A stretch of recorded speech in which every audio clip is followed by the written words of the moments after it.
motion, moving everybody around, moving the opponent around, getting the matchups that you want.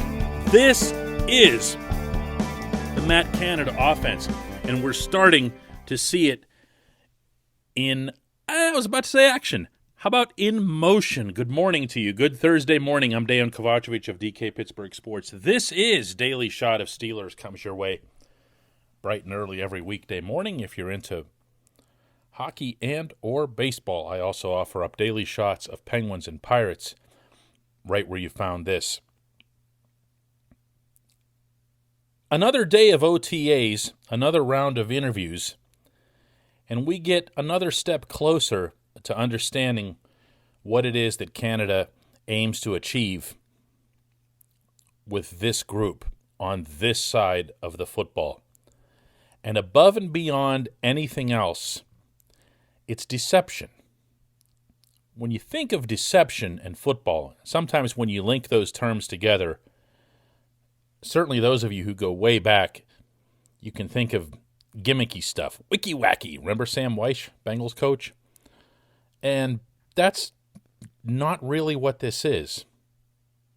What this is utilizing a weapon that almost everyone else had already been utilizing. And the Steelers were one of the few teams that were just basically lining up on offense where everyone thought they'd line up, encountering the matchups that even the Steelers knew they'd be encountering, and then just saying, all right, let's play, let's see who has the better team. What the point of that is, I don't know, other than sheer machismo or something. But the point of the Canada offense, at least pre-snap, is to make sure that you're always feeling a little unsettled. That you don't just look over there and go, oh, they're doing this. Hey, everybody, they're doing this. And then everybody adjusts. You'll see motion. You'll see players lining up in positions they don't normally play. One of those is obvious, that being Najee Harris lining up at wide receiver, something that he's done already at rookie minicamp. He's done it at OTAs. But within that, you're going to see all four, and I underscore the term four, F-O-U-R, wide receivers, being involved in moving around to different slots. Sometimes outside, sometimes inside, sometimes in the slot, sometimes all stacked up on one side. You remember those plays? And they're going to be doing that for the principal purpose of negating the other team's best coverage guy. Listen to some of what James Washington had to say on this subject after the OTA session yesterday on the South Side. Formations are a little different, but like I said, I think it'll help us just because it'll help us line up in different positions and move people around pre-snap and get the matchups that we want, against certain guys. Anyone who's been listening to this show for a while will already know that I'm big on James Washington. I feel as if I have to lay that out as a disclaimer every time his name will come up on this program. I am all freaking aboard the James Washington train. This portion of Daily Shot of Steelers is brought to you by the personal injury law firm of Luxembourg, Garbett, Kelly, and George. LGKG, they represent people who are hurt in car accidents, who need assistance with workers' comp, who filed medical malpractice claims. Learn more about them at lgkg.com or by calling 888-842-5454. Washington points out, and fairly so, that one of the many strengths of this receiving corps is that different guys can do different things, and that all four of them have, in fact, been utilized at the NFL level, not just in college. in multiple different roles, multiple different routes. And there's a lot going on here. There's going to be a lot to unpack. I'm not talking about for us. I'm talking about for them. I'm talking about for the receivers. I'm talking about everybody involved in the offense. Different terminology, different everything. Sure, some of it's going to be a carryover. Conceptually, you do have the same quarterback. You don't want to make everything completely new, as we discussed on yesterday's show. And Ben's joke about that notwithstanding, it's going to be some kind of hybrid for the purposes of this discussion. But what this leaves me with, more than anything, is the question, what were they doing before this? Can I be that guy? Because I'm going to end up being that guy at some point in the coming season. I might as well get it out of my system now, because if we're already talking about this now, misdirection, movement, these aren't pioneering concepts here. Canada isn't bringing this to the NFL. All Canada's doing is catching the Steelers up. How is it that the offensive coordinator position previously, and if it sounds like I'm about to pile on to Randy Fichtner, so be it. I am. How is it that that position was held at such low importance that he was promoted from within,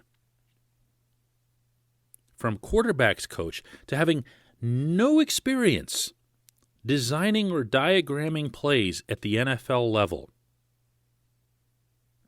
How is it that that was just okay with everybody?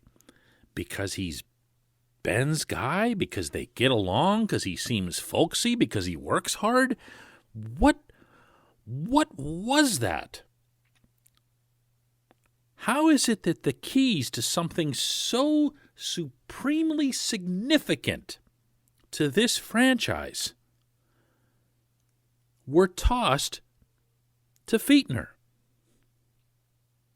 Look, you don't have to be George Halas, Don Shula, Tom Landry to have watched that offense and to have grasped that it lacked imagination, that it lacked ingenuity, that it lacked deception.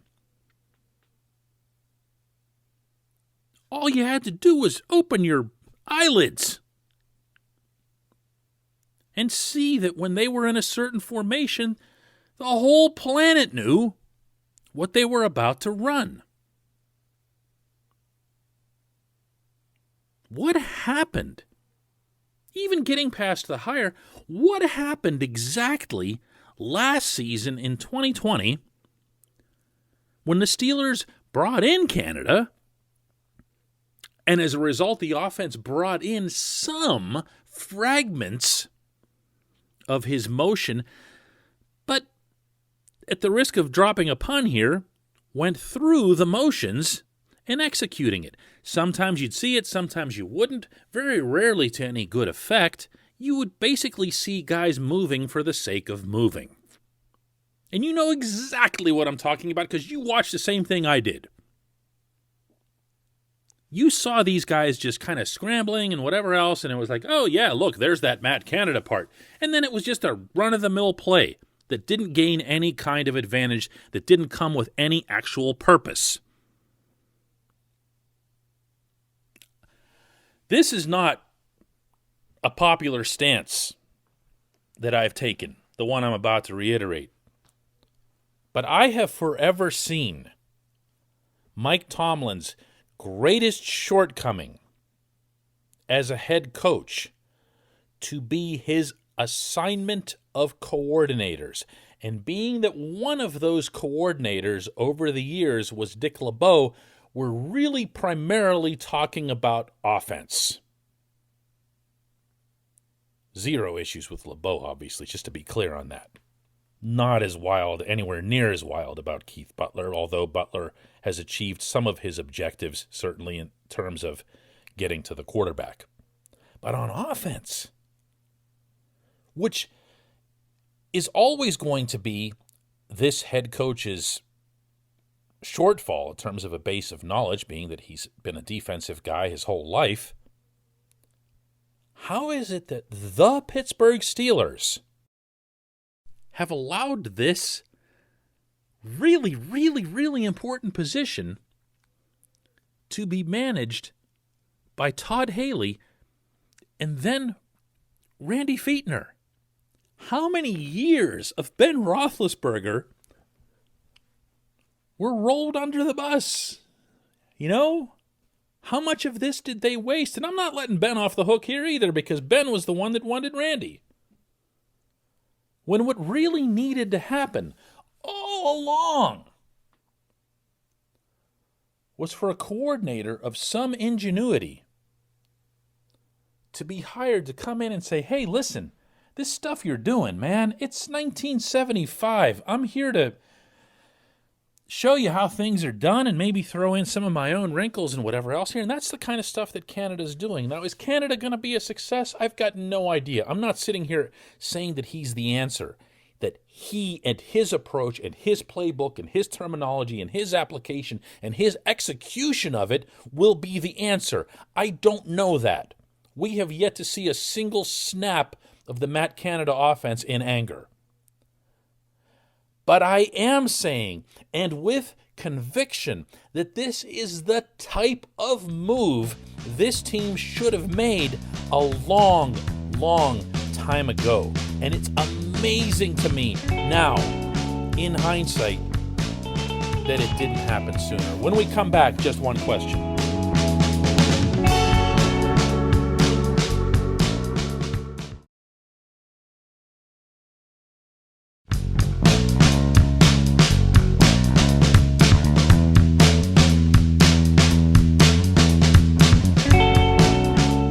Back, time for just one question. Today's comes from Bob Elliott, who says, I always felt that Ben had a particular disdain for the national media and was always more amicable toward the local media. I could be wrong about that.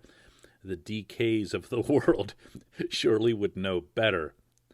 With that said, the Steelers give out the Chief Award every year to the player who's most hospitable and cordial with the media. I'd love to know what you've got to say about that. Well, first of all, Bob, I appreciate the question. You're correct that Ben is definitely friendlier and more accommodating with the local media than he is with the national. He's been burned on the national level multiple times, and he will, and I've witnessed this, hold a grudge against a national outlet to the extent that he won't want to deal with the reporter from that national outlet, even if that reporter, that specific reporter, had nothing to do with whatever it was that angered him. A lot of that happens with ESPN, NFL Network, a lot of the names that you would expect without me getting into any of that stuff. I prefer to speak for myself on these things and my own interactions. My own interactions with Ben have been outstanding. That includes one-on-one when he's needed. That includes off the record when I really need something. That includes after a win. It includes after a loss. It includes at home. It includes on the road. It includes in London after one of the toughest losses, I think, of his career based on his reaction that day, the extra time he and I spent after that. I have never, ever, ever, ever had a negative issue of any kind with Ben Roethlisberger. I have felt that he was at least deserving of a nomination at different points for the Chief Award because the demands on him are unlike the demands on anybody else on the team. That's not true of Ben. That's true of every quarterback. He has media demands that accumulate, that we don't see. He's the one that has to sit extra time with, for example, that week's network broadcasters. And even though it's informal and it's chatty and it's not on the record, it's still another thing that adds to his week. The fact that he speaks only once a week on Wednesdays, that used to be kind of weird and standoffish, and now it's just the norm all around football. You don't get the quarterback more than once a week. I have nothing but positive things to say here. I also happen to, if you really want me to get candid here, I have a lot of respect for coaches and athletes in any sport who do right by the local media, the ones who cover them on a regular basis, because our livelihoods and our companies' livelihoods depend on the teams we cover and their professionalism, if that makes sense. If the Chiefs are lousy with their media, I mean, that could affect us, once every 3 years, if that. But it's not something we're going to get worried about. It's not our concern. It will be a concern to the national media because they've got to deal with all 32 NFL teams. We don't. We've got to deal with one. And one of the things that's happened through the course of this pandemic with the Steelers, the Penguins, and the Pirates is that I think there's been a reminder of which are the outlets that are the most dedicated to covering these respective teams. And the teams themselves have responded accordingly. And that's been really, really uplifting for me. I'm not going to lie. Just the way they've arranged things, the way they've structured who asks which questions on the Zoom calls. And you know what I'm talking about, because when you open up one of these files that shows the entire interview with Ben Roethlisberger, for example, you're going to hear a lot of local reporters asking the questions, and you're going to hear very, very little of the national.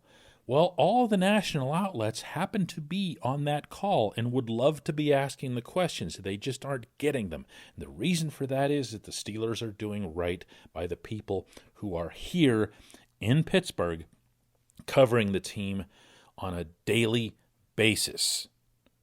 I hope that answered your question. I actually hope it didn't go too far toward answering your question. As you can tell, this is a topic that's kind of close to the heart. I could actually do multiple episodes of Daily Shot of Steelers on this one alone. I appreciate it. I appreciate everybody listening. We'll do another one of these tomorrow.